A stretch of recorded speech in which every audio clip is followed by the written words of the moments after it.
There's a moment that happens after you've been experimenting with this for a while. When you realize the change isn't just in the tool, it's in you. Exactly. The tool didn't suddenly become magical. Your interaction with it evolved. Which is important, because most people assume capability lives entirely inside the software. But the reality is more like a partnership. Capability emerges between you and the system. From a systems perspective, that makes sense. Output quality depends on both model capability and operator guidance. And once you see that, another realization starts forming. The gap between people isn't intelligence. It's interaction skill. Which explains why two people using the same AI can get wildly different results. Psychologically, that realization is powerful. It restores agency. Because now improvement feels possible instead of predetermined.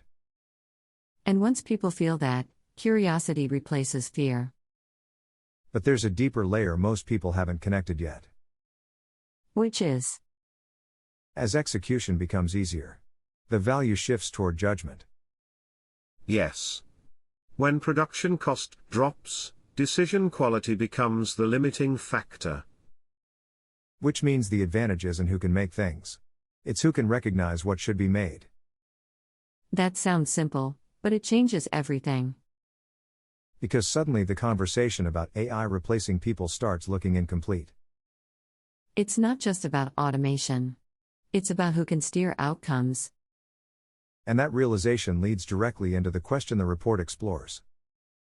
If judgment is becoming the scarce resource, how do you actually develop it? So here's the shift most people haven't fully processed yet. When execution becomes easier, judgment becomes more important. Because if anyone can generate something quickly, the real question becomes, what should be generated? Economically, cheaper production shifts the constraint to specification and evaluation. In simpler terms, your ability to steer becomes the bottleneck. Which means your judgment isn't being replaced. It's being amplified. People underestimate how much value comes from choosing well, not producing fast. And that's where something called taste starts to matter a lot. Taste is your ability to feel what's right before it's fully formed. And it develops through exposure, iteration, and feedback more than formal instruction. Which means those messy conversations you were doing earlier were already training it. You weren't just playing. You were sharpening your filter. And when people notice unexpected progress, confidence rises fast. And that confidence changes how you approach problems. Instead of I can't do this, you start thinking let's run an experiment. Exploration produces feedback loops, avoidance produces none. And once curiosity compounds, capability follows. Which is why some people suddenly look far ahead. They didn't start ahead. They iterated earlier. The good news is, this is still early. Which means if you start now, you're not late, you're early enough for it to matter. If you want the deeper mechanics, the report is linked below. And if you want the click, come to the meetup and watch the loop happen live. There's another layer to this that becomes visible once you've practiced for a while. You stop starting from zero. Because each conversation leaves behind structure you can reuse. In technical terms, context acts as a multiplier rather than a temporary input. Which means the more you work this way, the faster you get. And the faster you get, the more ambitious your ideas become. This is where people begin to feel something surprising: leverage. Leverage often increases motivation because effort feels more meaningful. You start realizing you can produce things that used to require teams. Which changes how you see your own potential. And once capability perception shifts, behavior tends to follow. One technique that accelerates this even more is something called recursive briefing. That sounds complicated, but it's actually simple.